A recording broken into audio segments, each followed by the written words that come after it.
जय हिंद बच्चों। तो स्वागत है आप सभी का रिफ्लेक्शन के सेकंड पार्ट को आज हम लोग पढ़ने जा रहे हैं। तो फर्स्ट पार्ट में जो फर्स्ट वीडियो मैंने आपको प्रोवाइड कराई थी उसमें हम लोगों ने रिफ्लेक्शन ऑफ लाइट के बारे में पढ़ा था, लॉज ऑफ रिफ्लेक्शन के बारे में पढ़ा था और कुछ न्यूमेरिकल्स करे थे जो लॉज ऑफ रिफ्लेक्शन से रिलेटेड पूछ लिए जाते हैं। और हमने स्फेरिकल मिरर्स पढ़ा था, स्फेरिकल मिरर के टाइप्स पढ़े थे और कुछ इंपॉर्टेंट डेफिनेशंस जो छोटी छोटी पूछी जाती है उसको पढ़ा था। तो सेकंड पार्ट में जो रिफ्लेक्शन ऑफ लाइट है इसमें आज हम लोग पढ़ेंगे image formation from the spherical mirrors. और जो इमेज फॉर्मेशंस हो रही है, जो स्फेरिकल मिरर्स हमारे कॉनकेव और कॉन्वेक्स, कहाँ कहाँ हम उनका यूज़ करते हैं, तो आज हम लोग उसके बारे में पढ़ने जा रहे हैं। तो इसको करने से पहले सबसे पहले हम स्टार्ट करेंगे आज रूल्स फॉर इमेज फॉर्मेशन की। जो इमेज फॉर्मेशन आप देख रहे हैं यानी कि rules for image formation, that is rules for image formation. Image formation किसकी वजह से? Through spherical mirror, spherical mirror, spherical mirror. तो ध्यान दीजिएगा, मान लीजिए कि फर्स्ट केस ये आपके पास कॉनकेव मिरर है,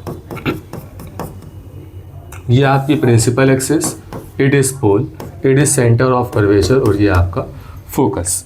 तो उसको डिफरेंट कलर से हम देखेंगे कि आपके पास एक प्रिंसिपल एक्सिस के पैरेलल लाइट रे आई। तो जो लाइट रे प्रिंसिपल एक्सिस के पैरेलल आती है, आफ्टर रिफ्लेक्शन वो आपकी फोकस से पास आउट होके जाएगी। तो ये आपका फर्स्ट हो गया किस केस में? कॉनकेव के केस में। ये आपका हो गया for the case of concave mirror. और वहीं पे अगर हम बात करें कॉन्वेक्स मिरर के केस में, तो कॉन्वेक्स मिरर ये है आपका, यहाँ पे जो आपकी पॉलिश है वो इनर साइड पे है और आपका जो ऑब्जेक्ट रखा है वो लेफ़्ट साइड रखा होगा। ऑब्जेक्ट हमेशा लेफ़्ट साइड रखा जाता है। ये रूल आप सबसे पहले अपनी बात में दिमाग में बैठा लीजिए। फिर इसके बाद मान लीजिए कि जो आपकी रे है, रे ऑफ लाइट, जो प्रिंसिपल एक्सिस के पैरेलल आ रही है, ठीक है। यहाँ पे आप नेमिंग दिखा दीजिए कि क्या क्या पोल है। ये आपका पोल हो गया, ये सेंटर ऑफ कर्वेचर हो गया और ये फोकस हो गया। तो यहाँ से जो आपकी लाइट प्रिंसिपल एक्सिस के पैरेलल गई वो it seems that it's moves at a focus but actually it is not. तो जो आपकी एक्चुअल लाइट रे है वो इस तरीके से आपकी रिफ्लेक्टेड हो गई। तो ये है आपका फर्स्ट रूल किस केस के लिए? फॉर द कॉन्वेक्स मिरर के केस में। तो ये अच्छे से आप देख लीजिएगा। इमेज फॉर्मेशन में हम टोटल जो 3 रूल्स आपको बताने जा रहे हैं, वैसे 4 रूल होते हैं, 4th रूल पोल वाला है तो वो भी मैं आपको बता दूंगा। तो इसमें से आपको कोई भी 2 रूल यूज़ करके आपको इमेज फॉर्मेशन बनानी। तो चलिए, ये तो आपका फर्स्ट रूल हो गया कि जब भी कोई लाइट रे प्रिंसिपल एक्सिस के पैरेलल आती है तो आफ्टर रिफ्लेक्शन वो फोकस से होके जाती है, यानी कि पैरेलल टू प्रिंसिपल एक्सिस। अगर कोई भी लाइट रे है, अगर वो पैरेलल टू प्रिंसिपल एक्सिस है, अगर वो क्या है बेटा? पैरेलल टू प्रिंसिपल एक्सिस, तो क्या हो जाएगा? आफ्टर रिफ्लेक्शन, आफ्टर रिफ्लेक्शन वो कहाँ से होके जा रही है? It passes through the focus, passes through F. किस केस में? कॉनकेव के केस में, ठीक है। और seems to passes, seems to passes through F किस केस में हो जाएगा? ये हो जाएगा कॉन्वेक्स के केस में, ठीक है। तो ये आपका फर्स्ट रूल हो गया, ठीक है। चलिए अब बात करते हैं सेकंड रूल में। सेकंड रूल जो आपका होने वाला है, ध्यान दीजिएगा, तो सेकंड रूल है आपका इमेज फॉर्मेशन का कि अगर आपके पास ये कॉनकेव मिरर है, ध्यान दीजिएगा, थोड़ा डायग्राम में थोड़ा लेकिन समझ लीजिए, ये पोल है, ये फोकस है और ये आपका सेंटर ऑफ कर्वेचर। तो इसमें क्या करेंगे? Just reverse. अभी तक पीछे क्या हो रहा था, जो हम लोगों ने देखा था, पीछे आपकी जो लाइट रहती प्रिंसिपल एक्सिस के पैरेलल आ रही थी। यहाँ पे ये ध्यान रखिएगा कि अगर आपने इस डायरेक्शन को शो नहीं किया तो आपके मार्क्स कट हो जाएगा, तो डायरेक्शन को जरूर बताइएगा। अब यहाँ पे हम क्या कर रहे हैं? इसका जस्ट रिवर्स कर रहे हैं। देखिए क्या रिवर्स कर रहे हैं कि कॉनकेव में आपकी जो लाइट रे है वो फोकस से होके जा रही है, देन आफ्टर रिफ्लेक्शन वो प्रिंसिपल एक्सिस के पैरेलल हो रही है इन कॉनकेव मिरर, इन कॉनकेव मिरर। और वहीं पे अगर हम बात करें बेटा कॉन्वेक्स मिरर में, देखिए कॉन्वेक्स में क्या होगा कि ये हमने कॉन्वेक्स मिरर यहाँ पे फॉर्म किया और यहाँ पे ये आपका पोल हो गया, ये आपका फोकस और ये सेंटर ऑफ कर्वेचर।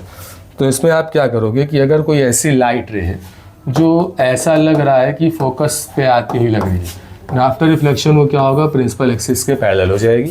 किस केस में, कॉन्वेक्स के केस में, ठीक है। तो ये आपका सेकंड रूल हो गया। क्या रूल हो गया कि अगर कोई लाइट रे कॉनकेव मिरर में फोकस से होके जा रही है देन आफ्टर रिफ्लेक्शन ये क्या होगा, प्रिंसिपल एक्सिस के पैरेलल जाएगी, ठीक है। और कॉन्वेक्स मिरर के केस में अगर कोई लाइट रे हमें ऐसा लग रहा है it seems that it passes through the focus but actually it is not, लेकिन एक्चुअली में ऐसा नहीं हो रहा, तो क्या होगा, वो फिर आफ्टर रिफ्लेक्शन प्रिंसिपल एक्सिस के पैरेलल हो जाएगी। तो ये आपका सेकंड रूल हो गया। तो चलिए बात करते हैं हम लोग थर्ड रूल के बारे में। थर्ड रूल में समझिएगा, यहाँ से जो थर्ड रूल है कि अगर आपके पास कोई कॉनकेव मिरर है, ये कॉनकेव मिरर है, ये पोल है, ये फोकस है और ये सेंटर ऑफ कर्वेचर है, तो इसमें रूल क्या होता है कि अगर कोई लाइट रे है जो आपकी सेंटर ऑफ कर्वेचर से होके जा रही है तो आफ्टर रिफ्लेक्शन वो रिट्रेस कर देगी, यानी कि सेंटर ऑफ कर्वेचर से ही पास आउट होके जाएगी। ये किस केस में है, ये है आपका कॉनकेव मिरर के केस में। और वहीं पे अगर हम बात करें बेटा कॉन्वेक्स मिरर के केस में, तो कॉन्वेक्स मिरर के केस में क्या होगा कि अगर आपके पास कोई भी लाइट रे है, ठीक है, ये आपका पोल हो गया, ये फोकस हो गया और ये सेंटर ऑफ कर्वेचर हो गया, कि कोई भी लाइट रे अगर आपके पास है, ठीक है, और अगर वो ऐसा लग रहा है कि वो सेंटर ऑफ कर्वेचर से पास होते हुए ऐसा सीन्स लग रहा है लेकिन एक्चुअली में ऐसा नहीं, तो क्या होगा, वहीं से रिटर्न बैक हो जाएगी, ठीक है। ये थोड़ा जो अगर आपको शो ना हो रहा हो तो मैंने थोड़ा ऐसे शो कर दिया कि अगर हो तो यहाँ से आप देख लीजिएगा, तो ये हो गया आपका, ठीक है। तो ये देख लीजिएगा कि यहाँ पे सेंटर ऑफ कर्वेचर में एक्चुअली में नहीं जा रहा बट इट सीम्स ऐसा लग रहा है कि ये सेंटर ऑफ कर्वेचर की तरफ जा रहा है, फिर वहाँ से इसके बाद ये क्या हो गया, रिटर्न बैक हो गया उसी सेम मीडियम पे, तो ये हो गया सेंटर ऑफ कर्वेचर में पास हो गया। ये आपका थर्ड रूल हो गया। और फोर्थ रूल मैं इसी में आपको समझा दे रहा हूँ कि अगर कोई लाइट रे जो पोल के ऐसे मिले, तो ये मान लिया एंगल आई, तो आपने लॉज ऑफ रिफ्लेक्शन पढ़ा था, angle of incidence should be equal to angle of the reflection, तो यहाँ से ये भी एंगल आर, यहाँ से रूल हो गया। इसमें अगर देखेंगे तो इसमें इस तरीके से पोल में आएगा तो यहाँ से ऐसे चला जाएगा, यानी कि जो एंगल यहाँ पे वही एंगल यहाँ पे होना चाहिए, वही सेम जो आपने लॉज ऑफ रिफ्लेक्शन में पढ़ा था। तो ये चार रूल हैं, इन चार में से कोई भी दो रूल का यूज़ करके हम इसको कर सकते हैं, ठीक है। तो चलिए रूल्स इमेज फॉर्मेशन पे आते हैं। इमेज फॉर्मेशन से पहले कुछ चीज़ें हम आपको बताना चाहेंगे। टू टाइप की हमारी इमेजेस होती है, पहली इमेज होती है रियल इमेज और दूसरी हमारी होती है वर्चुअल इमेज। अब दोनों इमेज क्या होती है ज़रा इसकी बात करते हैं। आप में से बहुत से लोग ऐसे हैं जिनको शौक होता है मूवीज़ देखने का, और मूवी देखने कहाँ जाते हैं, सिनेमा हॉल में। तो लेटेस्ट मूवी आपने कौन सी देखी थी, वही धुरंधर, ठीक है। धुरंधर 2 भी आने वाली है 19 मार्च में। टॉक्सिक आने वाली थी लेकिन वो आगे बढ़ गई, कोई बात नहीं। अब बहुत से लोग ऐसे होंगे जो धुरंधर 2 देखने जाएंगे और धुरंधर वो सिनेमा हॉल में देख चुके हैं। तो क्या कभी आपने ऐसे सोचा कि सिनेमा हॉल में जो आप बिग स्क्रीन पे जो मूवी देखने जा रहे हो, जो स्क्रीन उसमें चल रही है, जो वीडियो चल रही है, वो कैसे चल रही है, उसमें ऐसा कौन सा इमेज है जिसको हम क्लियरली सीन कर पा रहे हैं। तो आपको मैं बता दूं, तो जो आप स्क्रीन में देखते हैं मूवी हॉल में, जो भी बिग स्क्रीन में आप देख रहे हैं, तो वो जो इमेज आपकी फॉर्म होती है वो फॉर्म होती है रियल इमेज, यानी कि रियल इमेज को हम स्क्रीन में फॉर्म कर सकते हैं, form on screen. Real image आपकी स्क्रीन में फॉर्म हो सकती है, ठीक है। Virtual image can not form on screen, can not form on screen. आपकी वर्चुअल इमेज स्क्रीन में फॉर्म नहीं हो सकती, ठीक है। अब क्या होता है, रियल इमेज हम कहेंगे किसको, अगर आपकी रिफ्लेक्टेड रेस, जो भी आपकी रिफ्लेक्टेड रेस है, रिफ्लेक्टेड रेस मीट्स एक्चुअली, अगर आपकी रिफ्लेक्टेड रेस एक्चुअली में मीट करती है, असली में मीट करती है, तो हमारा रियल इमेज फॉर्म होता है। तो वर्चुअल इमेज कब फॉर्म होता है, जब हमारी जो रेस है, रिफ्लेक्टेड रेस है, reflected rays not meets actually, अगर रिफ्लेक्टेड रेस एक्चुअल में मीट नहीं करती बट सीम्स टू मीट, लेकिन हमें ऐसा लग रहा है कि वो मीट करे बट सीम्स टू मीट, तो हमारा कौन सा इमेज बनता है, वर्चुअल इमेज बनता है। फिर एक और इसका रीज़न होता है, जब भी आपकी उल्टी इमेज बनती है, यानी कि इन्वर्टेड इमेज बनती है, तो जब भी आपकी इन्वर्टेड इमेज बने तो तुरंत समझ लीजिएगा कि आपकी रियल इमेज बन रही है। और वर्चुअल इमेज कैसी होती है, हमेशा डायरेक्ट होती है। तो अब आपके दिमाग में आ रहा होगा कि सर हम जो चीज़ें अपने आसपास देखते हैं बचपन में सभी ने वो किया होगा, क्या कि हम एक चम्मच लेते थे, चम्मच को उल्टा करके देखते थे और अपनी फ़ोटो देखते थे कि अरे कभी बड़ी हो रही है कभी छोटी हो रही है, ठीक है, ऐसा देखते थे। फिर चम्मच को उल्टा भी करते थे, फिर देखते देखते थे अरे इमेज छोटी हो गई, दूर लगेगा तो पता चल लियो उल्टी इमेज हो गई, ठीक है, ऐसा होता था। तो जो वहाँ पे आपकी उल्टी इमेज बन रही है तो यानी कि वो इमेज कैसी थी आपकी, रियल इमेज। और जहाँ पे आपकी इमेज सीधी बन रही थी वो इमेज कैसी थी, वर्चुअल इमेज। अब ठीक है, तो ये बताइए वर्चुअल इमेज का सबसे बढ़िया एग्जाम्पल, रोज़ आप ऐसे तैयार होते हो, कैसे करके कंघी करते हो, कहाँ पे, शीशे के सामने, प्लेन मिरर के सामने।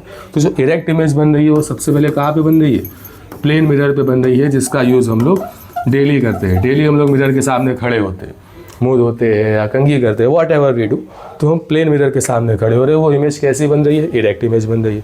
और इन्वर्टेड इमेज वही बचपन का खेल जो हम लोग करते थे, चम्मच लेके उल्टा देख रहे, फिर सीधा देख रहे, फिर देख रहे यार हम लग कैसे रहे, हम थे सही, लेकिन इसमें देखा तो कभी उल्टा इमेज दिख रहा है, कभी बड़ा इमेज दिख रहा है, कभी पता चला हम सीधे ही आ गए, ठीक है। तो ये जो इमेजेस फॉर्म हो रही थी डिफरेंट डिफरेंट, ये किस वजह से फॉर्म हो रही है, ये मिरर की वजह से फॉर्म हो रही है। और इमेजेस के टाइप्स है रियल और virtual.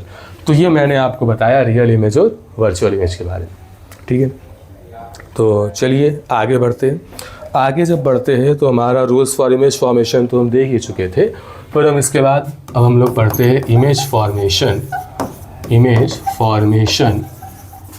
Through concave mirror, image formation through concave mirror. अब कॉनकेव मिरर के थ्रू इमेज फॉर्मेशंस पढ़ते हैं, तो ध्यान दीजिएगा बच्चों। सबसे पहला जो आपका केस होगा, when object is at infinity, जब ऑब्जेक्ट आपका इन्फिनिटी पे हो तब आपकी इमेज कहाँ बनेगी, इसको ऐसे समझते हैं। मान लिया आपके पास ये कॉनकेव मिरर, ठीक है, ध्यान दीजिएगा, ये आपका प्रिंसिपल एक्सिस, ये पोल, ये फोकस, ये सेंटर ऑफ कर्वेचर। अब बच्चों के सामने कभी कभी प्रॉब्लम आती है कि सर हम इसको कैसे बनाएंगे, how we can draw from it. तो आप क्या करोगे, कंपास लोगे, मान लिया आपने 8 सेंटीमीटर की आर्क ली और इसको ड्रॉ कर दिया, तो 8 सेंटीमीटर पे तो आपका सेंटर ऑफ कर्वेचर हो गया, और 8 का हाफ कितना होता है, 4, तो 4 पे आप फोकस रख दोगे, ठीक है। तो ये आपका हो गया। तो समझिए, इसमें हमने आपको बताया था कि मिनिमम 2 इमेजेस चाहिए होती है, 2 रेज चाहिए होती है। अगर आपको कोई इमेज बनानी है तो आपको 2 रेज मिनिमम चाहिए होगी, minimum 2 rays have required to form an image. तो ऑब्जेक्ट आपका इन्फिनिटी पे है, अब इन्फिनिटी पे है तो हमें पता ही नहीं कि वो कहाँ पे है, कहीं भी हो सकता है, ठीक है। इन्फिनिटी का मतलब कि आप ना तो उसके एग्जैक्ट पोजीशन को बता पा रहे हो और ना ही आप उसकी एग्जैक्ट शेप और साइज़ को बता पा रहे हो।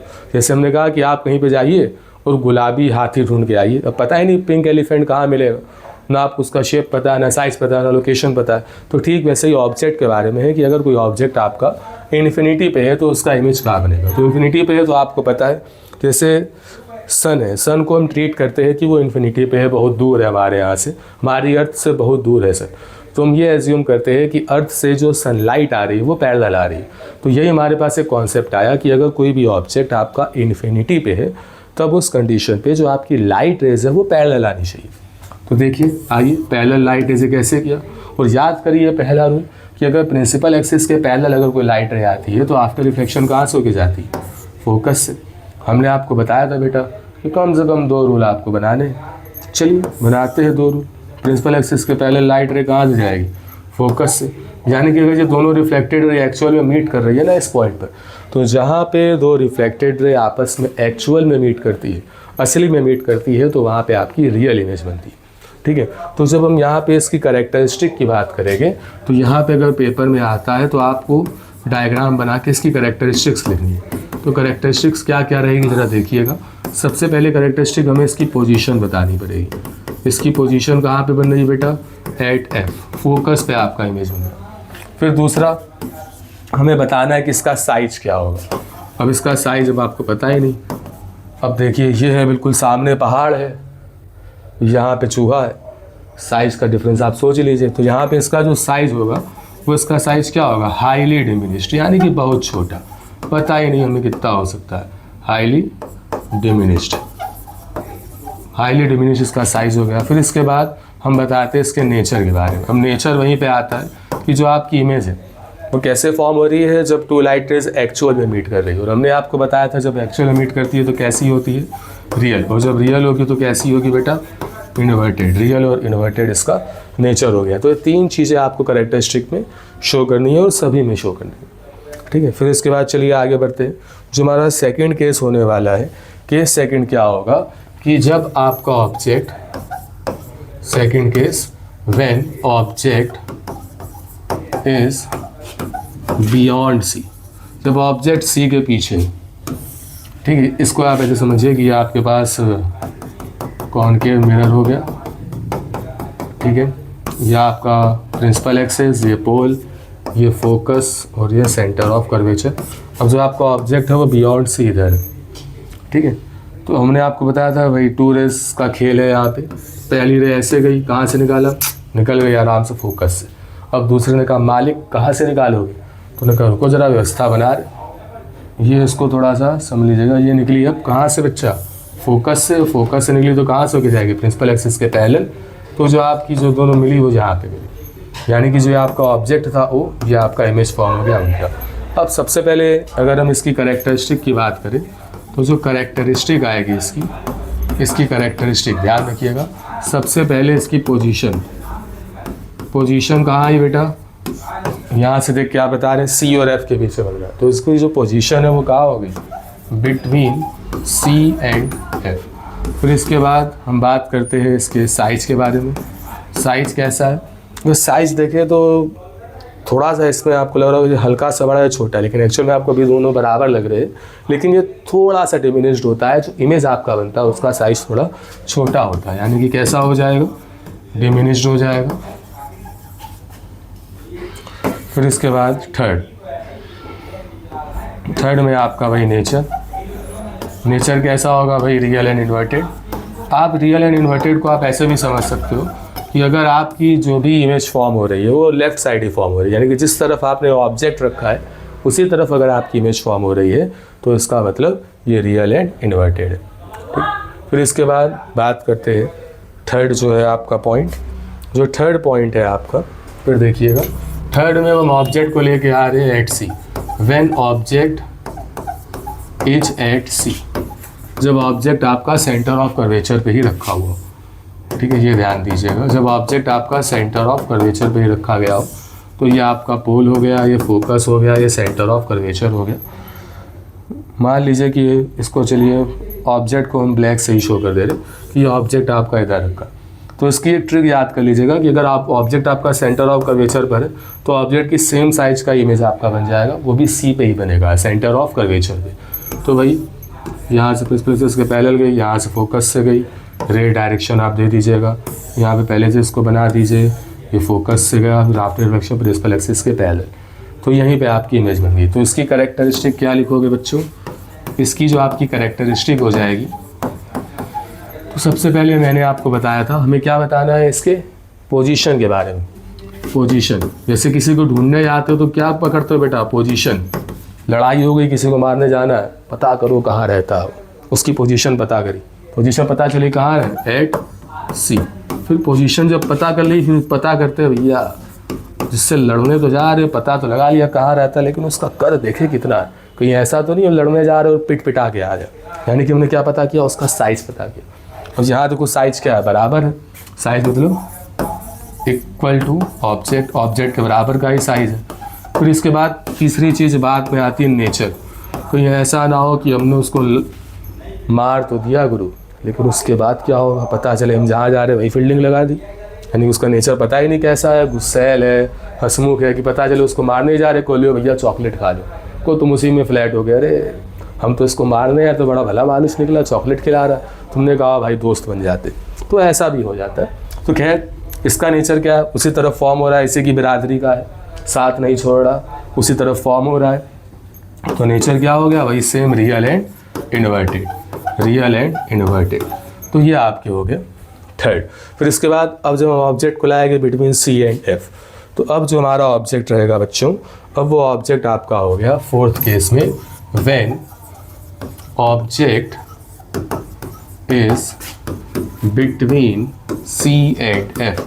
जब ऑब्जेक्ट आपका सी और एफ के बीच में होगा, यानी कुछ इस तरीके से समझिएगा, ये आपका कॉनकेव मिरर, ये आपका पोल, ये आपका फोकस, ये सेंटर ऑफ कर्वेचर, ऑब्जेक्ट को चलिए ब्लैक से शो कर रही है, आपका ऑब्जेक्ट फॉर्म हो गया। अब समझिएगा भाई 2 रेज चाहिए, प्रिंसिपल एक्सिस के पैरेलल गई, फोकस से निकली, दूसरी निकाल दो कहाँ से, फोकस से, तो कहाँ जाएगी, आगे की तरफ जाएगी, तो लगभग ये इधर बनी। ये डायरेक्शन दे देना, नहीं नंबर कट हो जाएगी। ठीक है, तो जो आपका इमेज है, तो अगर हम इसकी कैरेक्टरिस्टिक की बात करें, कैरेक्टरिस्टिक्स, तो सबसे पहले अगर हम इसकी पोजीशन की बात करें तो आपको देख के ही पता चल रहा है इसकी जो पोजीशन है बच्चों, वो कहाँ पोजीशन फॉर्म हो रही है, बियॉन्ड सी, सी से पहले। बियॉन्ड सी को हम ये भी कह सकते हैं between infinity and capital C. ठीक है, तो ये हो जाएगा बियॉन्ड सी, या फिर इसको हम कह सकते हैं between infinity and capital C. ये इन्फिनिटी का सिंबल होता है बच्चों, इन्फिनिटी का ये सिंबल होता है, ध्यान रखिएगा। फिर इसके बाद सेकंड पोजीशन पता चल गई, अब साइज़ पता कराते हैं। अब साइज़ क्या है बेटा, साइज इन लार्ज, यानी कि जो आपका ऑब्जेक्ट है उससे बड़ा बन रहा है। फिर थर्ड इसके नेचर की बात बताते हैं, भाई इसी की बरादरी का है, लेफ्ट साइड ही फॉर्म हो रहा है आपका इमेज, जिस तरफ आपका ऑब्जेक्ट है उसी तरफ फॉर्म हो रहा है, तो इसका जो नेचर है वो क्या हो जाएगा, रियल एंड इन्वर्टेड। नेचर कैसा हो गया बच्चों, रियल एंड इन्वर्टेड। तो ये इसकी पोजीशन हो गई 4th। फिर इसके बाद हम लोग बात करते हैं आगे की तरफ। When object is at F, अब आप ऑब्जेक्ट को लेके आए कहाँ पे बच्चा, फोकस पे लेके आए। अब ये आया फोकस में, अब इसको फोकस में लेते हैं, देखते हैं कहाँ तक बच के जाता है। तो देखिए ये पोल हो गया, ये फोकस हो गया, ये सेंटर ऑफ कर्वेचर। अब आपने इसको फोकस में ले लिया, अब देखो कहाँ तक भाग पा रहा है। सबसे पहले 2 रे यहाँ से निकाला, फोकस पे पास हो गया, फिर इसके बाद सेंटर ऑफ कर्वेचर से ही निकाल दिया इधर। तो जो देखिए ये दोनों जो रेज जो आपकी क्या निकली, पैरेलल रेज निकली। पैरेलल रेज का मतलब इन्फिनिटी, यानी कि जब फोकस पे आया तो इसकी इमेज कहाँ पे बनी, इन्फिनिटी पे। यानी कि कोई आपके फोकस में आ गया तो उसको पाताल तक खदेड़ दो, बिल्कुल इन्फिनिटी पे उसको ग्रैब कर लो। तो वही चीज़ यहाँ पे पता चली। तो फिजिक्स कितनी अच्छी अच्छी बात सिखा रहा है, किसी भी चीज़ को फोकस में ले लो, वो इन्फिनिटी तक तुम्हारा साथ नहीं छोड़ेगी, चाहे वो सफलता हो, चाहे वो कोई भी सपना हो जो तुम्हें पूरा करना हो। अगर तुमने उसको अपने फोकस पे ले लिया तो वो जन्मों जन्मांतर तक तुम्हारे पीछे ही पड़े रहेगी, तुम्हारा साथ नहीं छोड़ेगी। बस करना क्या है, फोकस पे लेना है, जैसे इसने फोकस पे लिया है। जो फोकस पे लिया तो जो उसकी कैरेक्टरिस्टिक बेटा बनी आपकी कैरेक्टरिस्टिक, तो देखिएगा कैरेक्टरिस्टिक्स में सबसे पहले इसकी पोजीशन। अब पोजीशन क्या, बहुत दूर तक भाग गया, ये पता ही नहीं कहा, तो पोजीशन क्या हो जाएगी, एट इन्फिनिटी। लियो सबसे पहले पोजीशन यही पता चल गई। फिर इसका साइज, अब हमें पता ही नहीं, जब पता हो पोजीशन तभी तो साइज बता पाएंगे। तो इस कंडीशन में साइज आप क्या लिख दोगे, हाईली इनलार्ज्ड, बहुत बड़ा साइज बन रहा है, हाईली इनलार्ज्ड। फिर इसके बाद अगर इसके नेचर की बात करें तो नेचर भाई उसी बिरादरी का, लेफ्ट साइड ही बन रहा है। तो लेफ्ट साइड जब भी बनेगा जहाँ पे आपको ऑब्जेक्ट रखा उसी साइड, तो कैसा होगा बेटा, रियल एंड इन्वर्टेड। तो ये इसकी कैरेक्टरिस्टिक हो गई। फिर इसके बाद हम बात करते हैं इसके 6th में जब आप आओगे, जो 6th केस है इसका, 6th केस आपका ये कह रहा है कि when object is between P and F। अब आपको ऑब्जेक्ट P और F के बीच में, यानी कि हमने इसको ऐसे लिया इमेज, ये आपका पोल, ये आपका फोकस, ये सेंटर ऑफ कर्वेचर, ये आपका ऑब्जेक्ट। चलिए देखते हैं कहाँ तक जाता है। इसको हमने ऐसे आगे बढ़ा दिया। अब यहाँ से आप देखिएगा, सबसे पहले एक ये रह गई प्रिंसिपल एक्सिस के पैरेलल, कहाँ से जाएगी, अब तो याद ही हो गया होगा, फोकस से जाएगी। फिर दूसरी उसको हमने निकाल दिया इधर, सेंटर ऑफ कर्वेचर से आई, वापस रिफ्लेक्टेड बैक इधर हो गई। अब इन दोनों को आप पीछे करिए, बैक साइड, फेंक जहाँ तक भाला जाए, जहाँ तक फैलता चला जा रहा है, यहाँ तक मिल गया। चलो तो यहीं पे आपकी क्या हो जाएगी, इमेज फॉर्म हो जाएगी। अब कहोगे ले हो, ये तो समुंदर पार चला गया, जिस तरफ बेचारा ऑब्जेक्ट था इसने धोखा दे दिया, दूसरी तरफ चला गया। कोई बात नहीं, जाने दो। अब इसकी कैरेक्टरिस्टिक की बात करते हैं। इसकी जो कैरेक्टरिस्टिक आएगी, सबसे पहले पोजीशन वही लिख दो, बिहाइंड द मिरर, मिरर के पीछे ही बन गई, मिरर के पीछे काम खत्म, इसका साथ छोड़ दिया इसने। फिर इसके साइज की बात करते हैं। साइज क्या है, इनलार्ज है या लार्जर देन ऑब्जेक्ट, ये कुछ भी लिख सकते हैं। फिर तीसरा इसका नेचर, अब जब छोड़ के चला गया बंदा तो नेचर बदल गया। अब नेचर कैसा हो गया, वर्चुअल एंड इरेक्ट। देखो सीधा भी बन रहा है और दूसरी तरफ बन रहा है, वर्चुअल एंड इरेक्ट। अब यहाँ पे देखिए वर्चुअल की हमने जब आपको डिफरेंस बताया था तो हमने बताया था कि जहाँ पे रिफ्लेक्टेड रेज एक्चुअल में मीट नहीं करती but it seems that it's meet at a particular point. तो ऐसा लग रहा है कि मीट कर रही है लेकिन एक्चुअल में ये मीट नहीं कर रही। तो ये आपका हो गया वर्चुअल एंड इरेक्ट। तो ये आपके केसेस हो गए कॉनकेव मिरर के। अब बात करते हैं कॉन्वेक्स मिरर से केसेस। तो कॉन्वेक्स के मेनली दो ही केसेस हैं, यानी कि रिफ्लेक्शन या इमेज फॉर्मेशन आप लिख लीजिए। इमेज फॉर्मेशन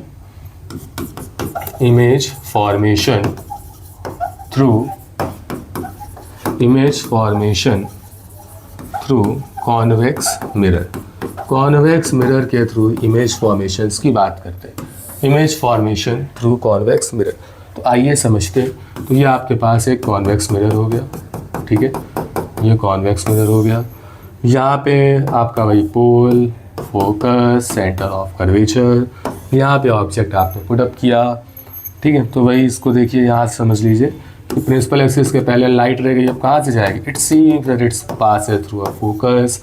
फिर इसके बाद सेंटर ऑफ कर्वेचर से निकाल दीजिए, तो यहाँ से ऐसे गया, ये दोनों मिल रही यहाँ पे। यानी कि जो आपका इसमें भी जो इमेज बन रहा है वो बिहाइंड बन रहा है। यानी कि कहाँ पे इमेज बन रहा है, behind the mirror. Behind the mirror किस पोजीशन पे, behind the mirror between P and F, P और F के बीच बन रहा है। देखिए P और F के बीच बन रहा है, कैसा है, डिमिनिश्ड है, यानी कि इससे छोटा, डिमिनिश्ड।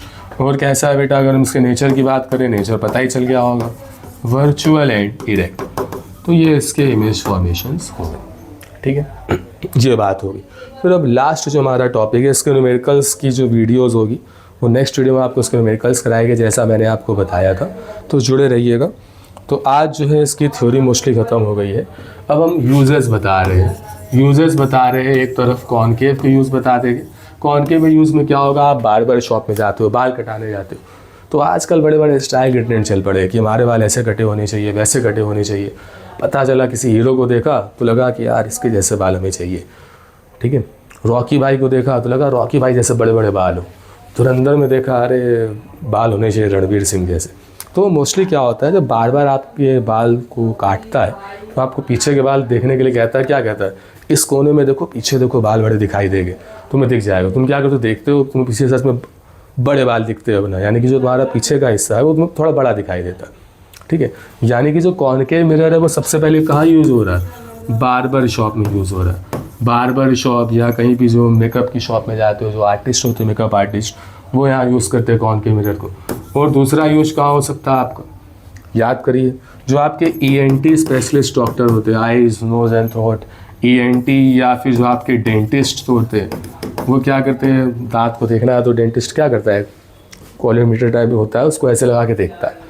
ENT स्पेशलिस्ट भी करता है, छोटी चीज़ को उसको बड़ा करना है, यानी कि छोटी चीज़ को बड़ा करने के लिए हम कॉनकेव का यूज़ कर ले।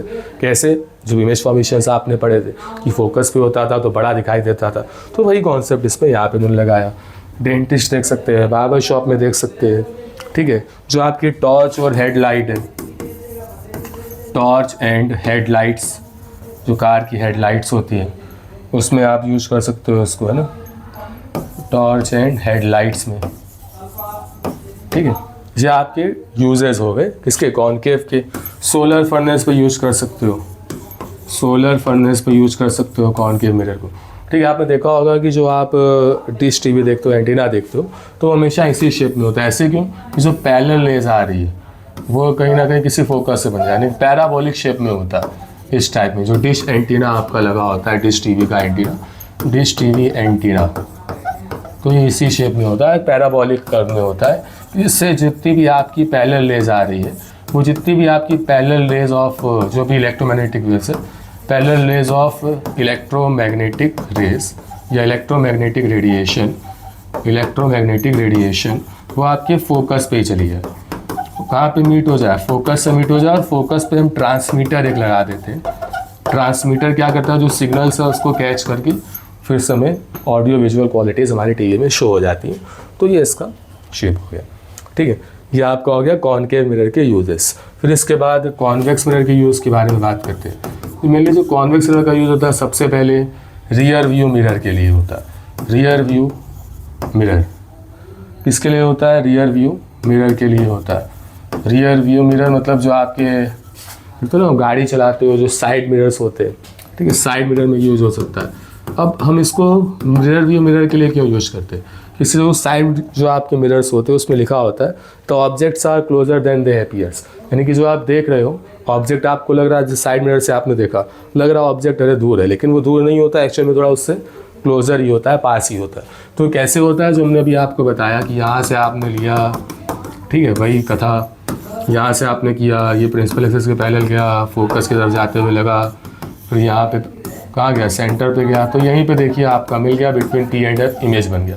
तो रफली बताया, यानी कि देखिए ऑब्जेक्ट का साइज इतना बड़ा था लेकिन इमेज इतना छोटा दिखाई दिया। तो जो आपके लॉन्ग साइज, ग्रेटर साइज के जो आपके ऑब्जेक्ट्स है उसकी इमेज को छोटा देखने के लिए हम कॉनकेव मिरर का यूज़ करते हैं। सबसे इंपॉर्टेंट रोल इसका for the rear view mirror, rear view mirror के लिए इसका यूज़ हो जाता है, जो मोस्टली पूछा जाता है। इसी आपकी प्रॉपर्टी की वजह से हम कॉन्वेक्स मिरर बहुत यूज़फुल होता है कि अपनी रेंज को बढ़ाने के लिए, साइड मिरर्स की रेंज को बढ़ाने के लिए, इसके लिए। फिर इसके बाद सर्विलांस सिस्टम के लिए, सर्विलांस सिस्टम के लिए हम लोग इसका यूज़ कर देते हैं। जैसे आपने देखा होगा आजकल एक कैमरे होते हैं, बीच पे सेंटर में लगा दिया, वो चारों तरफ 360 डिग्री रियर व्यू मिरर कर रहा है।